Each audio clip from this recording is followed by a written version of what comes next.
পাহাড়ে বিভিন্ন রকমের চাষ দেখে আমি তো খুবই আনন্দিত।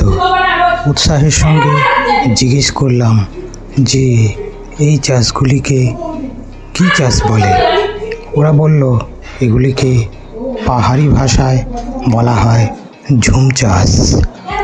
আমি তাই শুনে খুবই আনন্দিত হলাম। ও ঝুম চাষ বলে, আচ্ছা। পাহাড়ে যে এত রকমের চাষ হয় তো জানতাম না। ধান থেকে, গম থেকে, তারপরে শাক সবজি, কলা গাছও দেখলাম। বিভিন্ন রকমের চাষবাস হচ্ছে এই পাহাড়ে।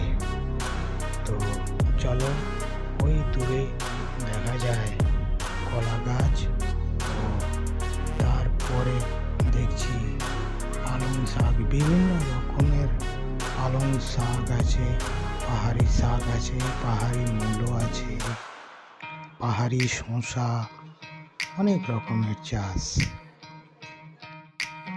পাহাড়ে এই চাষবাস নিয়ে ওদের সঙ্গে বেশ খানিকক্ষণ কথোপকথন হলো। তারপরে জানতে পারলাম যে পাহাড়ি এই চাষে খুবই কষ্টকর এবং পরিশ্রম করে এই ফসল ফলানো হয়।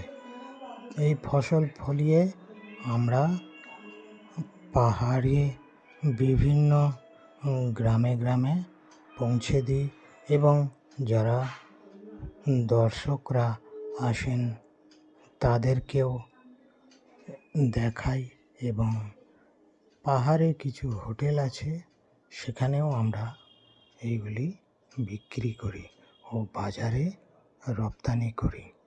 তো এই চাষবাস পাহাড়ে করতে খুবই কষ্টকর এবং খাটুনি।